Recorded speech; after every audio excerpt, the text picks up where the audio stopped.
Seches Kiddushin Daf Lamed Gimel continues the Gemara's discussion of the halachos of honoring the elderly. Mipnei seva takum and v'odarta pnei zaken. The Gemara is working through a brisa which has given us a number of halachos. The Gemara is going to discuss it line by line and give sources for some of them. So first of all, the Gemara discusses the halacha that we said that you don't have to spend money to honor. It's just things that you do without expenditures. And we learned that from the fact that the pasuk says takum, and then right afterwards it follows with v'hodarta. So the hidur only has to be the same as the takum. Just like standing up doesn't cost money, you only have to be mehader in a way that doesn't cost money. So the Gemara asks, how do you know that standing up doesn't cost money? Sometimes a person is working at a job where he makes money for every second that he's working, like if he's a jeweler who makes holes in pearls, and he gets paid a lot for everything that he does, and to every moment that he's not working, even if he stands up just for a second, he loses money because of that. So therefore, standing could cost money. So the Gemara says, no, we learned that in a case where you need to stand, in a case where standing will cost you, you don't stand up for a Talmid Chacham, or even for the elderly. And that we learned from the fact that it says hidur, and it says takum. It connects hadarta to takum. Now hadarta means here generally just mahader, just to treat a person with the deference that could be needed for him. So to speak deferentially in your expression. And that doesn't cost anything for sure. That is connected to kima. And therefore you should only, the same way that hidur doesn't cost any money for sure, standing up should not be done if it's going to cost money. And then from that standing up, we can learn to the general mitzvah of mipnei seva takum and v'odarta pnei zaken, that you only have to do all the yira, the kavod, and the hidur in a situation where it's not going to cost anything. Says the Gemara, based on this we learn that people who are working and they have a skilled position, they should not stand before Talmidei Chacham. The Gemara actually uses the expression that they're not allowed to stand in front of Talmidei Chachamim, and that Rashi explains elsewhere is because if they're working for someone else, they would be robbing him of money that they're being paid for that time. So now the Gemara asks, is it true that you're not supposed to stand for Talmid Chacham if you're busy working? But we have a Mishnah that describes when people used to bring Bikurim to Yerushalayim, and it says that everybody, all the workers who were working at their jobs, the skilled laborers, would stop what they were doing, and they would stand up, and they would ask the people who are bringing Bikurim, how are you? And they would say Shalom to them. And they would say, our brothers from such and such a place, come in peace. So you see that they did stop for the people who are bringing Bikurim. So certainly they should stop for Talmid Chachamim. So my answer, Rav Yechon says, no, for those people who brought Bikurim, they would stop for them, but for a Talmid Chacham, they should not stand. Says Rav Yosef Bar Abin, you see from here that a mitzvah in its time is greater than a Talmid Chacham. For those who are bringing Bikurim, they stood, and for Talmid Chachamim, they did not. So the Gemara says, no, not necessarily. It's not because it's mitzvah in its time. It's because there was a reason to show honor to the people who are bringing Bikurim to make sure that they felt encouraged to do it again. Not because of the chashivas of the mitzvah in its time, but just to make sure that they were encouraged. And if they wouldn't stand and greet them, then it could be that they would be discouraged and not bring Bikurim again the next time. Gemara now moves on to the next line in the brisa. We had seen that we learned that you should not stand up for a person that you honor, not in the bathroom and not in the Beis HaMerchatz, not in the bathhouse, because there you're not showing honor for him because of the condition that you're in when you'll stand. So Gemara asks, is that true? Well, we have two incidents which are that you should stand up in the bathhouse. First one is Reb Chia, who was sitting in the bath, and Rabbi Shimon bar Rebbe came by, and he did not stand up for him. And Shimon bar Rebbe was upset. He went to his father, to Rebbe, and he said, I taught him 2/5 of Sefer Tehillim, and he didn't stand up for me. And the next thing that happened was you had Bar Kapara, or possibly Shmuel bar Rabbi Yosi, who was also in the bath, and Shimon bar Rebbe came by, and he didn't stand up. And again, he was upset, and he went to his father, and he said, I taught him 2/9 of Sefer Vayikra, and he didn't stand up for me. And his father answered, maybe the reason they didn't stand is because he was busy thinking about the things that you taught him. So you see, that means that he should have stood, they both should have stood, and he was correct for being upset, and the only answer was that they were busy thinking about it, and they didn't notice. So obviously, you should stand up in the bathhouse. So the Gemara answers, no, they were in the outer room, where they were not in the place where people are undressed. Some people are dressed, some people are not, perhaps, but not in the inner room where the bathing actually happens, even though they were in the bathhouse. And our Mishnah is talking about within the bathhouse, within the bath itself. Says Umar, this has to be true because otherwise, how could they have been thinking and learning? How could Rabbi suggest that they were thinking and learning? Halacha is Rabba Bar Chana says in Rabbi Yechanan, you're not allowed to think about learning in the inner room, only in the outer room of the restroom and the bathroom. So the Gemara answers that's not necessarily taina. It could be that they couldn't hold themselves back from thinking about learning; they were literally forced to. Next, the Gemara refers to the next line in the Brisa where it said that you would think that somebody can close his eyes and pretend that he didn't see a Talmid Chacham. Therefore, it says v'yaresa. It says v'adarta v'yaresa. You should fear Hashem, who knows what you are doing. The tricks don't fool HaKadosh Baruch Hu. So the Gemara asks, why would we say halacha for a wicked person who is violating an Issa Daraisa or a mitzvah Daraisa and not standing up for what the Torah says that he should, and he's pretending he doesn't know because he has his eyes closed? Why would we be speaking about Rishayim? So the Gemara answers, no, that's not what it means. It means you would think that he can do something valid, which is that he can close his eyes when he sees his Rebbe or whoever it is that he needs to honor coming, and while he's still at a distance where it's too far to be Mekayim the mitzvah. We had said in the Brisa, you can only be Mekayim the mitzvah of standing when it's clear, he's close enough that it's clear you're standing up for him. So if he closes his eyes before then, so then he avoids the mitzvah, but he doesn't violate it. He avoids it because he's not chayiv in it, and even when he comes, his eyes are closed, so he doesn't see him, so he's not chayiv in it. So the Gemara says you shouldn't do that because you're still playing a trick. And v'yaresa, it says takum v'yaresa, you should have fear from Hashem, and therefore you shouldn't play tricks like this. So the Gemara says, what is the correct shear? From when is it close enough that you can stand up for him?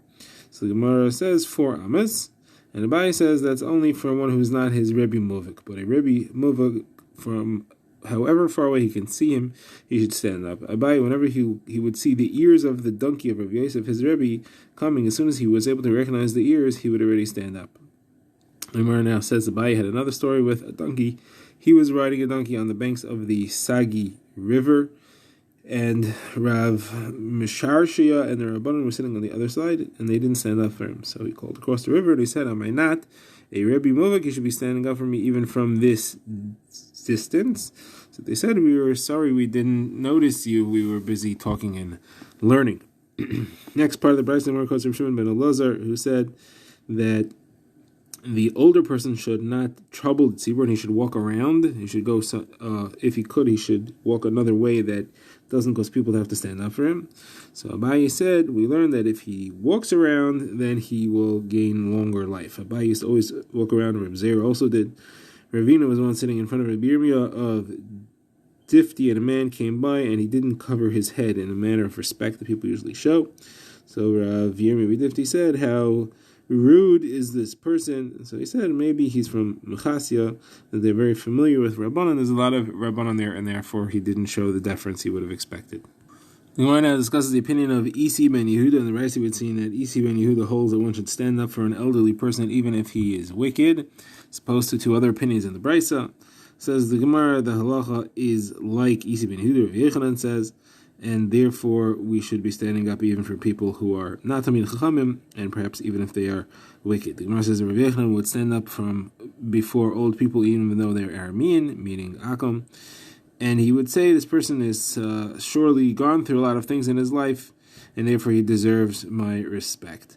Rava would not stand up for them, but he would shift about a bit and show an intention, show some sort of a deference. Abaye would lend a hand to old people to help them walk. Rava would send one of his servants, and Nachman, who was a son-in-law of the Rish Galusa and therefore had officers protecting him, would send one of his men. And he would say, if not for the Torah, there were so many Nachman Barabbas in the street. Says Rav Evoy, in the name of Rav Yanai, a Talmid Chacham should only be stood up for, should only stand up for his Rebbe twice a day, once in the morning and once in the evening. And the reason is that Kaviyachal only stands up for Kadosh Baruch Hu once in the morning, once in the evening. This perhaps refers to Kriya Shema, and therefore his kavod for human beings should not be greater than his kavod for HaKadosh Baruch Hu. So there's a kasha on that. Rav Shimon ben Elazar asks, so why do we say that the Talmid Chacham should walk around and not bother people to stand up for him? If you're talking about that once in the morning, once in the evening, so now it's a chiyuv. It's within that time. It's an obligation. You shouldn't take away from them their obligation to stand. And if you're talking about more than that, they're not going to stand for him anyway. So what's the problem? Someone says, no, we're talking about that one or two times, and still he should make it his responsibility not to trouble them to actually move and get up for him. Now, says the Gemara, Rabbi Elazar says, any time a chacham that does not stand in front of his Rebbe is called a rasha, is called wicked, and he will not live long, and he will forget his learning. Like it says, v'toiv lo yiyeh l'rasha v'lo yarech yamim katzel asher yinenu yarei milifnei elikim. If it doesn't fear HaKadosh Baruch Hu, doesn't yarei, then he's not going to live long, he won't be Talmid Chacham, and he's going to be like a flitting shadow. So the term yarei here refers to where it says about v'yareisim elikecha by standing up. Someone says, how do you know that's what Yori means? Maybe Yori refers to some other mitzvah where it says v'yareisim elikecha, like it says by ribbis, and like it says by having fair weights. So it says, no, here it says pinei, and milifnei elikim, it says pinei zakin, and mipnei seva, that you don't have in those other psukim. Now the Gemara quotes, the Gemara has a shaila. The question is, should a son stand up for his father if he is his father's Rebbe? So you have a son and a father. The son is the Rebbe of the father. So should the Rebbe, who is the son, stand up for the father who is his Talmud? So Gemara brings a proof that Shmuel said, Rabbi Huda, sharp one, stand before your father, who is Rabbi Cheskel, even though Rabbi Cheskel was his Talmud. So versus Rabbi Cheskel is different. He was such a great tzaddik, the Baal Maisim, that even Shmuel himself stood up for him.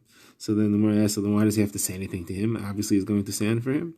So he says, no, this is what it means. Sometimes he'll come up behind me, so I won't see him, but you should stand, and don't be concerned for my kavod. Ordinarily, you wouldn't stand up for somebody in the presence of your own Rebbe, because you're sitting before your Rebbe, you don't stand up for somebody else. But he was saying you should stand up for him, because don't worry about my kavod in a situation like that. Next side of the Gemara asks is, again, in a case where the son is Rebbe, the father, should the father stand up for his son, since he is his Rebbe? So the Gemara brings a proof from something that Rabbi Shua ben Levi said. He said, I really shouldn't stand up in front of my son, because except for the fact that the kavod of the house of the Nisim, because he was from the base Hanasi, his son from his wife's side, he was a son-in-law of the Nasi, so he should stand up for him for that reason. So the Gemara says that the reason that he's saying that he ordinarily otherwise wouldn't stand up for his son is because he's his Rebbe. That implies, had the son been the father's Rebbe, he would stand up for him. So the Gemara says, no, that's not what it means. There's two reasons he shouldn't stand up for him. One, he's his father. Two, he's his Rebbe. The reason that he's going to, and even if he wouldn't be his Rebbe, he would still be his father, so he shouldn't stand up for him. But the reason that he would stand up for him is because of Kvei the base Hanasi. Next, the Gemara asks, what if somebody's riding on an animal and he sees something he should stand up for? Should he stand up, or do you consider him already standing since he's on a standing animal? So Abai says you can bring a proof from a halacha in Hilchas Tumas Mitzaira. The halacha is that a Mitzaira is mitame be'oil. Anything that is in the same oil, under the same roof as a Mitzaira, is mitame, but that's only if the Mitzaira is in a seated position. So we quote a brisa that says if you have a tamei, meaning you have a mitzayra seated under a tree, and there's a third person standing there, the mitzayra is metameim because the mitzayra is seated. If, however, the tamei is standing, even if the tahar person is in a seated position, he's tahar. But if he sits, meaning if the tamei sits, then he's metameim. Because again, anytime the mitzayra is in a seated position, he's metame everything in the oil. So the same thing is true is if somebody's carrying a stone that has a negatzeras on it. That stone is mitame, but again, only if the person who's carrying it is in a seated position. So the Gemara says this teaches that riding is like walking because the stone is riding the person who's carrying it, and we say that it's considered to be standing. It's considered to be walking unless the person actually sits down on the spot. And that resolves that shaila. Next question the Gemara asks, should a person stand up in front of a Sefer Torah? So Rabbi Chukin and Rabbi Elazar said, Kal v'chaimer. If you stand before those who learn the Torah, certainly should stand before the Torah itself. And Vilai and Rabbi Yaakov bar Zavdi were sitting, and Rav Shimon bar Abba walked by, and they stood up before him. So he said to them, you shouldn't stand for me. First of all, you're Talmid Chachamim, you're Chachamim, and I'm just a chaver.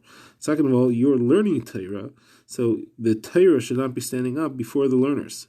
You're ki'ilu making the Torah stand by interrupting your learning to stand up for me. So he held like Rav Elazar, who says that Talmid Chacham should not stand in front of his Rebbe at the time that he is learning. Abaye disagreed, and Abaye criticized that psak. Now the Gemara refers to a pasuk where it says that Klal Yisrael would watch Moshe Rabbeinu from when he left until he came into the oil. So Rav Ami and Rav Yitzchak Nafcha discuss it. One says the pasuk is speaking disparagingly, negatively of Klal Yisrael here, and one says this is a praise of Klal Yisrael.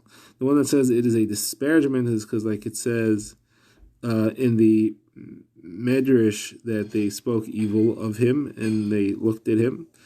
The one that says it's praise is like Chizkiah, who says, Rabbi Chanina Rabbi Bavo told me in the name of Rabbi Yavo, in the name of Rabbi Avdimi, of Chaifa, that if a Chacham is passing, one should stand in front of him within 4 amos, and once he has passed, until 4 amos later, then he can sit, when he is 4 amos past him. Now, if the Avav, the Beis Din arrives, he should stand as soon as he can see him, and he can sit as soon as he's 4 amos away. If the Nasi arrives, he should stand as soon as he can see him, and he should not sit until he has sat in his place. And it's learned out of here, where it says that they looked after Moshe and remained watching and looking after him until he entered the tent.